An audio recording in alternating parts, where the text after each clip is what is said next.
Toward the end, as at the beginning, he lived only on milk. When he turned 84 in February and pretended to be able to hear the congratulations of the townspeople of Fort Myers, and let 20 schoolgirls in white dresses escort him under the palms to the dedication of a new bridge in his name, and shook his head at being called a genius by the governor of Florida, and gave a feeble whoop as he untied the green and orange ribbon, and retreated with waves and smiles to the riverside estate he and Mina co-owned with the Henry Fords. He declined a slice of double-iced birthday cake, and instead drank the fourth of the 7 pints of milk, warmed to nursing temperature, that daily soothed his abdominal pain. From earliest youth he had half-starved himself, faithful to the dictum of the temperance philosopher Luigi Cornaro, 1467 to 1566, that a man should rise from the table hungry. It was not always a matter of choice. At times during his teenage years as a gypsy telegrapher, he had wandered the streets of strange cities, unable to afford a cheekful of tobacco. But even in early middle age, while earning big money and enabling 2 successive wives to fatten on haute cuisine, he would eat no more than 6 ounces a meal, generally only 4, and drink nothing except milk and flavored water. A man can't think clearly when he's tanking up. His one indulgence was cheap Corona cigars, which he smoked, or rather chewed by the boxful, and liked not for their price but for their strong, coarse taste. These long toms jazzed his already hyperactive metabolism to the point that he could work 54 hours at a stretch.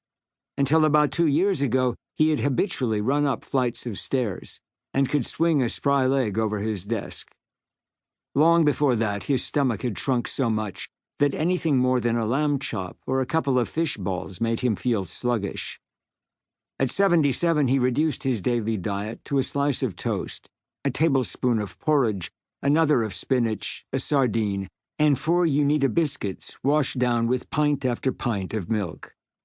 At 81, he switched to milk entirely, except for a quarter of an orange at either end of the day. Now he was afflicted by a toxic mix of renal failure and diabetes.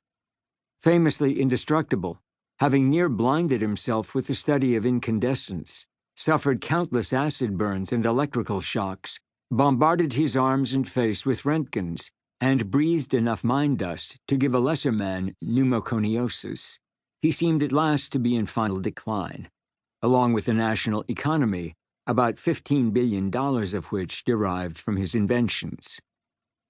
"My message to you," he advised his fellow citizens in a valedictory radio broadcast from his botanical library, "is to be courageous. I have lived a long time. I have seen history repeat itself time and again. I have seen many depressions in business. Always America has come back stronger and more prosperous." Before returning home at winter's end to New Jersey, he prayed to some power other than God, whose existence he denied, to be spared long enough to finish his current round of botanical experiments. "Give me 5 more years, and the United States will have a rubber crop that can be utilized in 12 months' time." It was clear, however, when he arrived at the station in Newark, that he would not see another spring. He was frail and stooped under his thick fall of white hair, and needed help to walk. 3 of his 6 children were on hand to greet him. Outside, a warm thunderstorm was pounding down.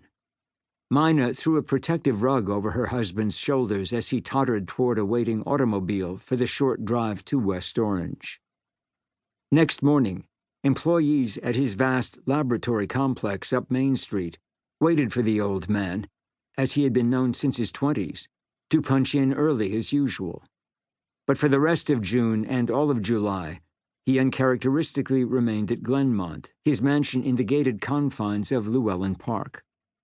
On the first day of August, he appeared at the front door, dressed for a country excursion, only to collapse and be carried upstairs to bed.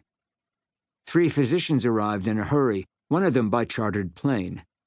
That night they announced that their patient was in failing health, afflicted by chronic nephritis on top of his metabolic disorder.